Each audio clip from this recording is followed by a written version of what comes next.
Hello dear student, स्वागत है आपका अपने यूट्यूब चैनल जीएस पॉइंट गुरु में। आज हम प्रश्नावली बने का प्रश्न नंबर 1 और प्रश्न नंबर 2 हल करने वाले हैं। प्रश्नावली बने कंप्लीट हो चुकी है। आप हमारे चैनल पर जाकर उससे अपनी प्रश्नावली बने कंप्लीट कर सकते हैं। हम शुरू करते हैं। प्रश्न नंबर 1। प्रश्न नंबर 1 है, सिद्ध कीजिए कि 3√3 एक परमेय संख्या नहीं है। तो ऐसे सवालों में हम क्या करते हैं, हम इनका विपरीत मान लेते हैं। जैसे क्या विपरीत, मान लीजिए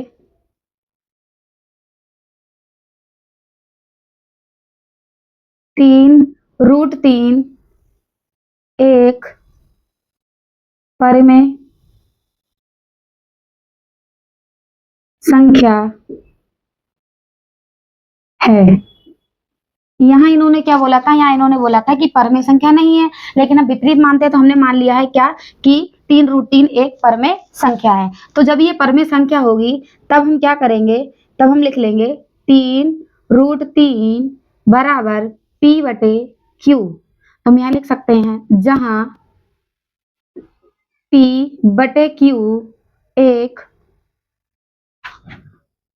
परिमेय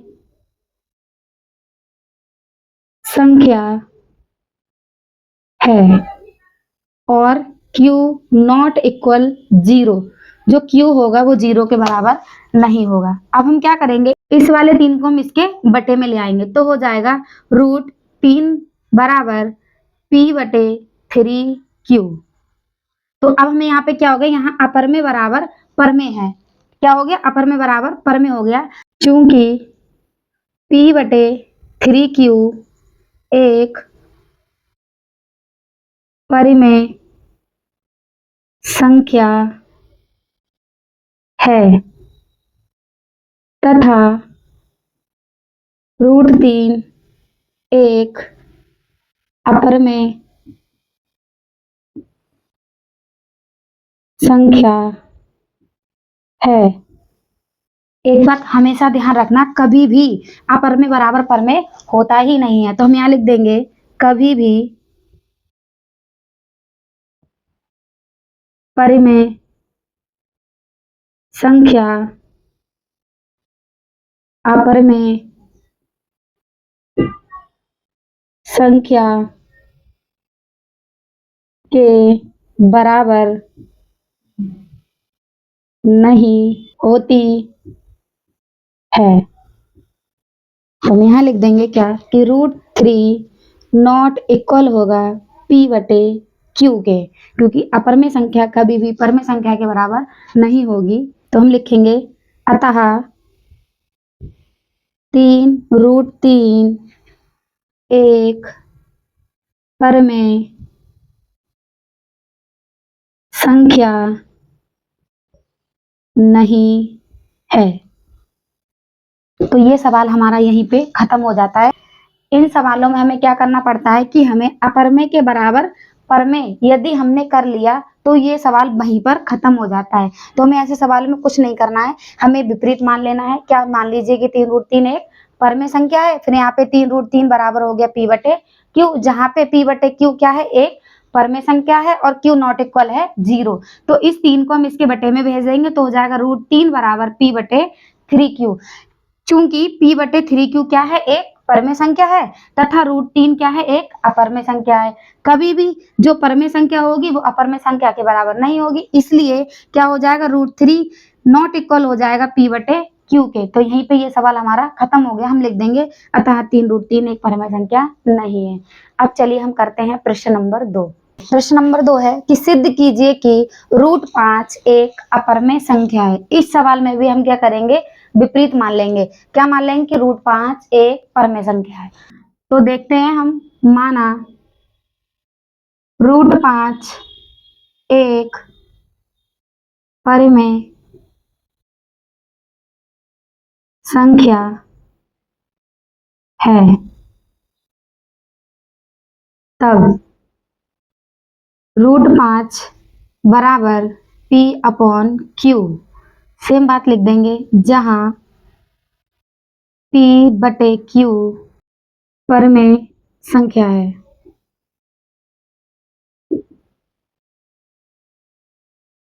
और Q नॉट इक्वल क्या है 0। तो अब हम क्या करेंगे, हम जानते हैं क्या कि P और Q पूर्णांक हैं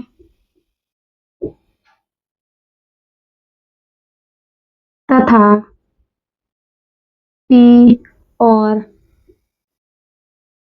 Q में कोई उभयनिष्ठ गुणनखंड नहीं है। तो अब हम क्या करेंगे, हम इन दोनों का कर देंगे वर्ग। तो यहाँ लिखेंगे दोनों पक्षों में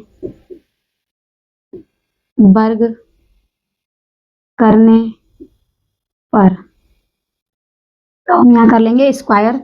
यहाँ लिखेंगे √5 का स्क्वायर बराबर P बटे Q का स्क्वायर।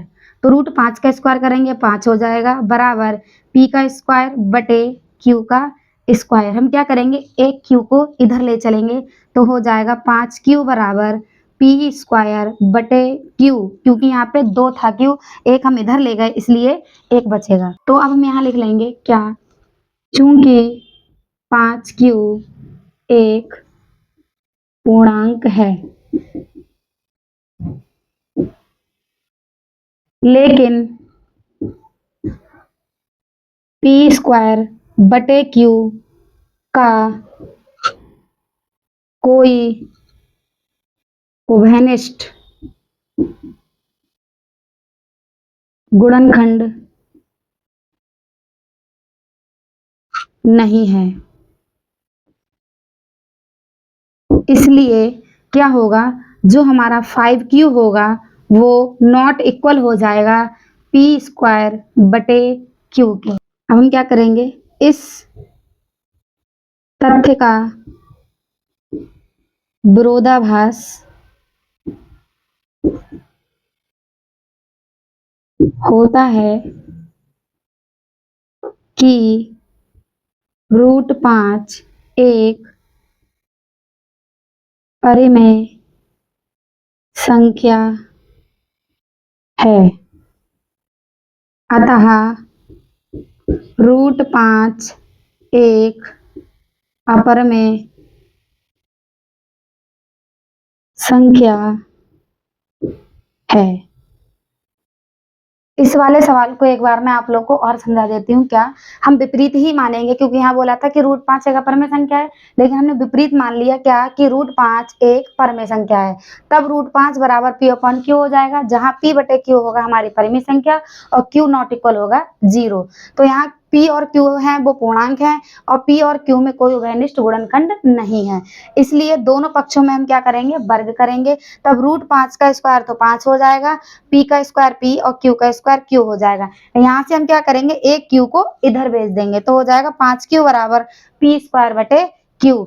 चूंकि 5Q एक पूर्णांक है लेकिन P स्क्वायर बटे Q का कोई उभयनिष्ठ गुणनखंड नहीं है, इसलिए 5Q नॉट इक्वल होगा P स्क्वायर बटे Q के। तो क्या होगा, इस तथ्य का विरोधाभास होता है कि √5 एक परिमेय संख्या है, अतः जो √5 होगी वो अपरिमेय संख्या है।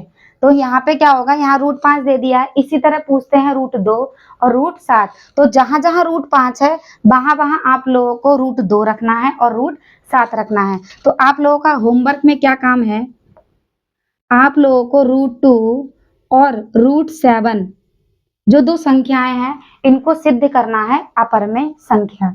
तो चलिए मिलते हैं नेक्स्ट वीडियो में। Thank you for watching.